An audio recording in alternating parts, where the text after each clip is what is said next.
Irmãos, abra sua Bíblia comigo no livro do profeta Isaías, capítulo de número 6. Depois nós vamos abrir no livro do profeta Abacuque, capítulo de número 3. Primeiro nós abriremos em Isaías, capítulo de número 6, versículo de número 1. Nós vamos ler até o versículo de número 5. Depois nós iremos para Abacuque, capítulo de número 3, versículo de número 2. Enquanto você encontra, eu já sou grato a Deus por essa oportunidade. Deus abençoe o nosso pastor, tem confiado no nosso ministério. Deus abençoe o presbítero Diego, que esteve conosco ontem aí no Canaã. Foi bênção de Deus. Muitos irmãos não nos vê aqui é porque estamos fazendo a obra em algum lugar, né? Eu estou com saudade do Diácono Weber. Um dia desse eu mandou um vídeo para mim louvando a Deus. Eu achei tão lindo, né? E eu falei para ele: rapaz, eu estava com saudade de ouvir a tua voz. Mas Deus está cuidando daquele servo. E eu tenho certeza que logo logo ele estará conosco aqui. Os irmãos encontraram Isaías capítulo de número 6. Já deixa separado também aí Abacuque, capítulo de número 3. Amém? Amém. Vamos lá. Isaías, capítulo número 6, verso 1, está escrito assim: no ano em que morreu o rei Uzias, eu vi também ao Senhor assentado sobre um alto e sublime trono, e o seu séquito enchia o templo.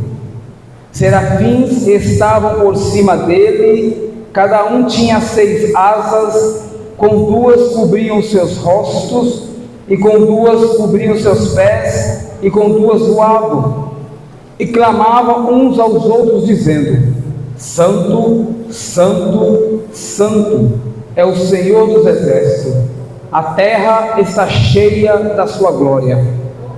E os umbrais das portas se moveram à voz do que clamava, e a casa se encheu de fumaça. Então disse eu: ai de mim, pois estou perdido, porque sou um homem de lábios impuros, e habito no meio de um povo de impuros lábios.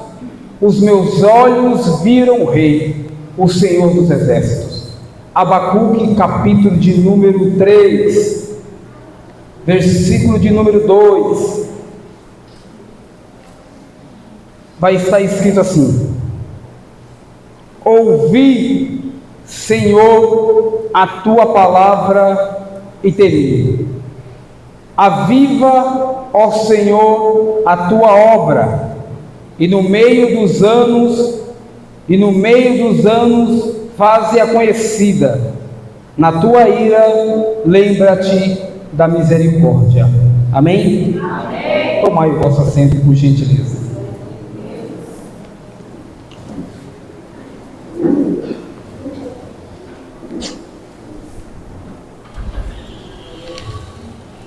Amada igreja, noiva do Cordeiro, Deus colocara no meu coração uma palavra nesta noite que vai nos confrontar hoje.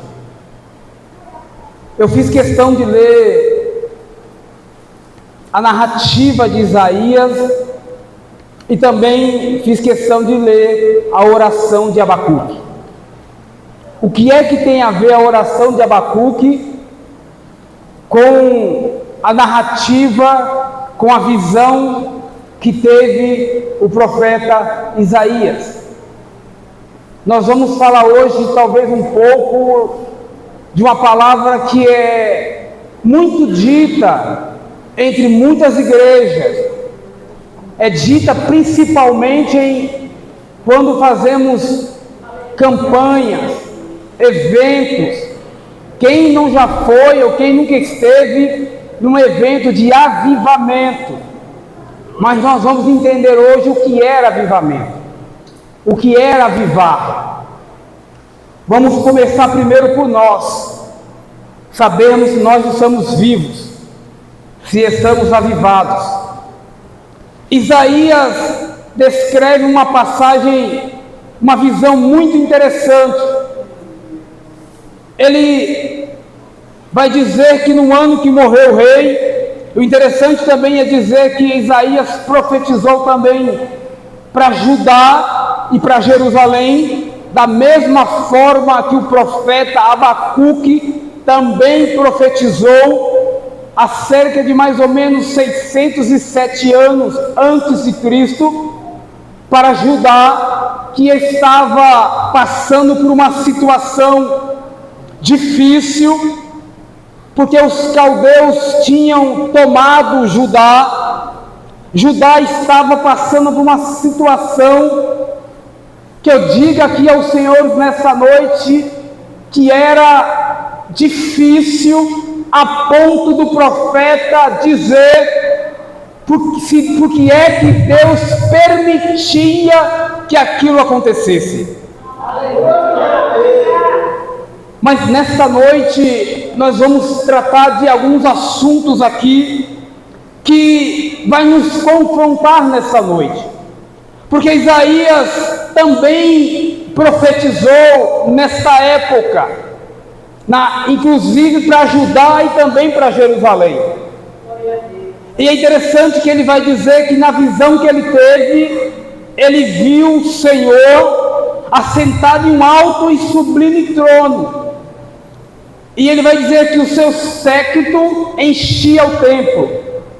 A palavra séquito significa comitiva, cortejo, ou seja, Deus estava no seu alto e sublime trono, não estava sozinho, tinha muita gente lá, ou seja, tinha muito anjo ao redor do Senhor, que ele vai olhar e vai ver que acima do trono tinha serafins que voavam, e que com duas asas escondiam os seus rostos, com duas escondiam os seus pés. Por que é que com duas asas escondia os pés? Porque em reverência ao Todo-Poderoso que estava sentado no trono. Por que é que os anjos escondiam o seu rosto? Porque não podiam talvez ver a glória daquele que estava sentado lá. Mas com duas asas eles voavam, e a boca era livre, porque a Bíblia vai relatar e dizer que eles diziam ao outro: Santo, Santo, Santo é o Senhor de Deus. Oh, glória! Então nessa visão, e é uma visão, pastor Cícero, extraordinária que Isaías teve. Mas sabe o que eu acho lindo em Isaías? É que ele vai chegar no versículo 5, ele vai dizer: então disse eu, ai de mim, pois estou perdido. Oh glória! Que ele vai dizer: os meus olhos viram o Senhor. E o mais interessante, sabe o que é aqui que ele vai dizer? Ele, Isaías, vai dizer: eu sou um homem de lábios impuros, e habito no meio de um povo de impuros lábios. Sabe o que é que eu vi em Isaías aqui? Sinceridade. Isaías estava dizendo aqui: eu sou pecador, sou falho, sou miserável, e os meus olhos viram, ai de mim, porque eu vi o Senhor. Ele vai dizer: eu cheguei, eu vi o trono, porque nem os anjos viram, aleluia, porque a Bíblia diz que os anjos voavam e os ossos do seu rosto era coberto por asas. Aí Isaías vai dizer: ai de mim que estou perdido, porque sou um homem de lábios impuros e habito no meio do povo de impuros lábios, e os meus olhos vi o rei dos exércitos. Ei, aleluia, Isaías está dizendo aqui: eu, por ser um pecador, aleluia, eu vi o Senhor. Você vai ver, aleluia, no livro de Isaías, que no capítulo 1 até chegar no capítulo 6, você não vai ver Isaías profetizando, ele vai falando algumas coisas a respeito de Judá e Jerusalém, mas só depois do capítulo número 6, depois da visão, depois que o anjo, Isaías dizendo: eu sou um miserável, eu sou um pecador, eu nem vi a glória de Deus, não era nem para coitado de mim, porque vi isso. Aí a Bíblia vai relatar que um anjo, ele pegou uma tenaz, foi até lá, pegou uma brasa, tocou nos lábios de Isaías e disse: aleluia, o teu pecado está perdoado, a tua identidade está esquecida. Aí depois disso daqui que você vai ver Deus dizendo: aleluia, quem é que há de ir por nós? Aí você vai ver Isaías se manifestando depois da confissão do pecado, depois que Deus, aleluia, tocou nos seus lábios, purificou o seu pecado. Aí você vai dizer: eis-me aqui, envia-me a mim. Ou seja, aleluia, vamos passar para Abacuque. Aleluia, o que eu quero trazer com essa introdução de Isaías é que, aleluia, só vai haver um avivamento na igreja quando você confessar, aleluia, que você é um pecador, aleluia, quando você, aleluia, disser: ei, Senhor, eu sou um pecador, ai de mim, Senhor, aleluia, e você rasgar a tua alma diante de Deus, aleluia, porque a transformação, ela não é de dentro, aleluia, de fora para dentro, é de dentro para fora, aleluia. É por isso que nessa noite, aleluia, eu fiz questão de ler, aleluia, para que você entenda que para haver um verdadeiro avivamento precisa mudar de dentro para fora, aleluia. Não adianta vir para a igreja com roupa bonita, vir todo arrumadinho, e lá dentro só Deus sabe como é que você está. O importante não é o que está no exterior, o importante é o que Deus, aleluia, vê por dentro e aí fora. Oh glória! Oh glória! Eu estou sentindo a graça de Deus aqui no nosso meio.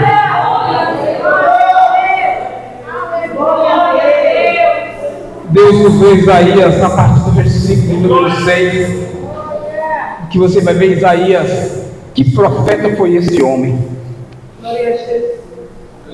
Mas Abacuque também profetizou para Judá.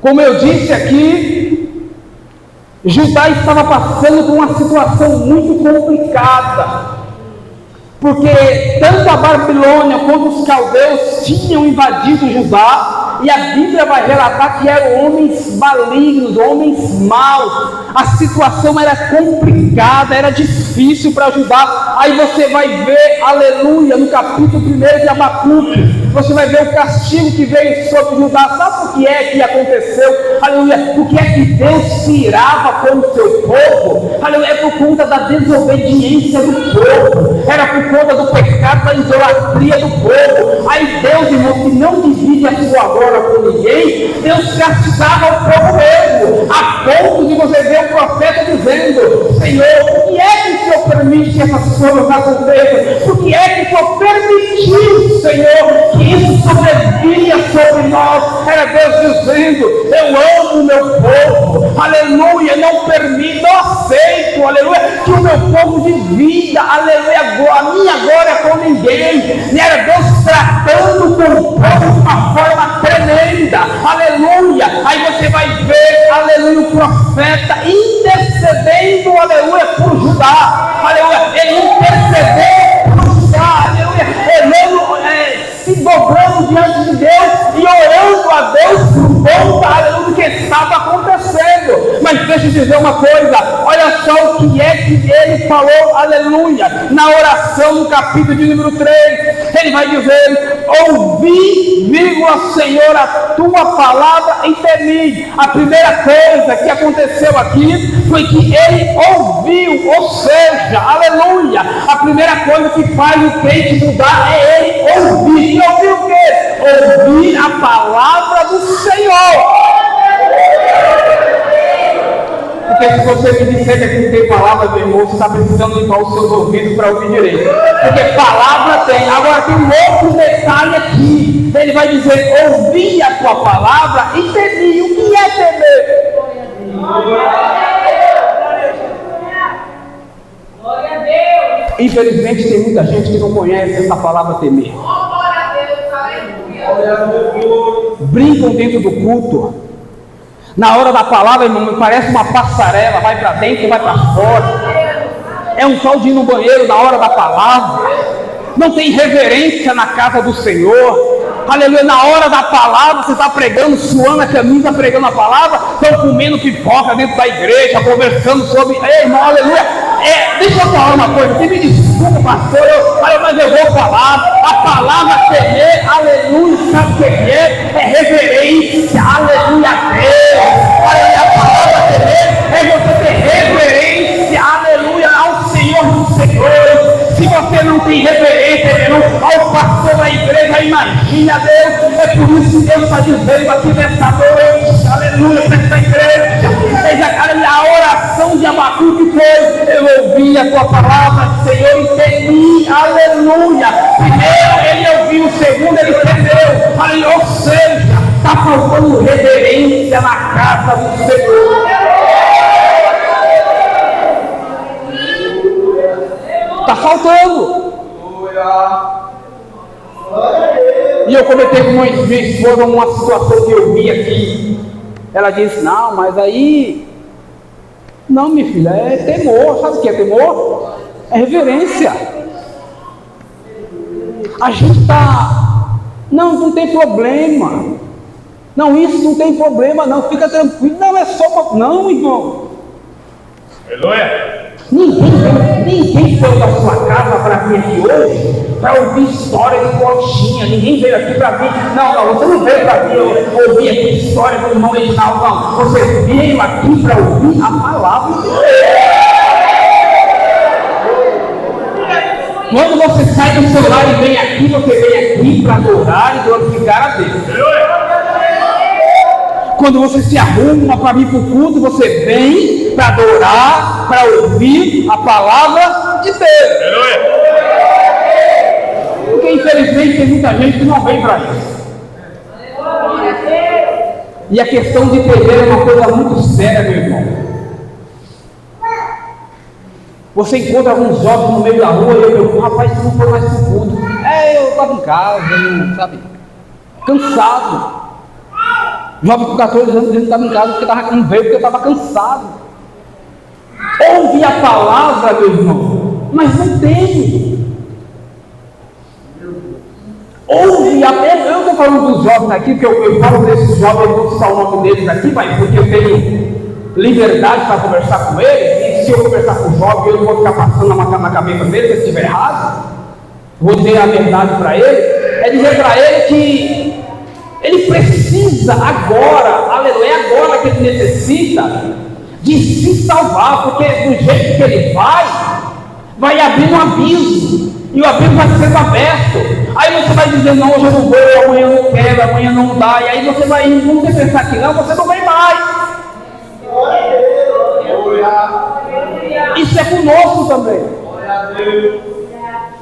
Mas dentro da casa de Deus tem que ter reverência. Não dá para aceitar essas coisas, irmão. A gente fica desviado aqui. Eu fico desviado segundo o culto. Eu vejo cada coisa e falo: Jesus, tem misericórdia, Jesus.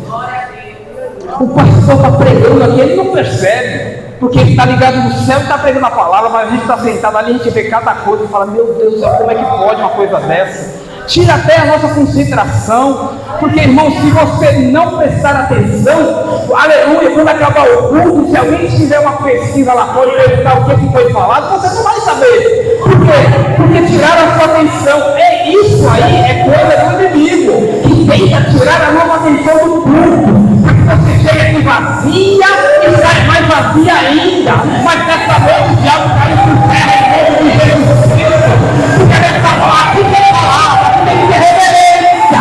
Venha para a casa do Senhor, aleluia, mas venha para ouvir a palavra dele, guardar a palavra dele. Mas Deus vai tratar com essas pessoas que acham que a casa de Deus é do jeito delas. Não vai ser o Senhor, pastor. Mas Deus vai tratar, sabe por quê? Porque todos nós, aleluia, amamos e comparecer diante dele. Aí Abacuque está orando. Olha só, Abacuque estava intercedendo por Judá. E a oração dele é: Senhor, eu ouvi a tua palavra e entendi. Aí ele vai dizer: aviva, ó Senhor, a tua obra. Que obra é essa que Abacuque está dizendo? Que obra que é essa? Quem é que estava sendo oprimida? Era Judá. E quem era Judá? O povo de Deus. Ele está dizendo assim: Senhor, aviva a tua obra, Senhor. Ou seja, Deus estava dizendo, o Abacuque estava dizendo o seguinte para Deus: o povo errou, Senhor, errou, o povo pecou, mas Senhor, dá uma oportunidade para o povo, Senhor. Aleluia, ajuda o povo. Ó Senhor, ele pecou, ele errou, mas sem misericórdia, porque você está vendo no mesmo versículo, ele dizendo: na tua ira, lembra-te, Senhor, das tuas misericórdias. Abacuque estava intercedendo pelo povo, e a obra, aleluia, que ele estava dizendo era a obra do Senhor, a obra que o Senhor fez, porque Deus não desiste, Deus pode punir, meu irmão, Deus pode castigar, Deus pode oprimir, aleluia, o seu povo, mas Deus não desiste do povo, aquele a qual ele escolheu, Deus não desiste. É por isso que nesta noite o Senhor e a senhora que estão olhando para mim não são qualquer vaso.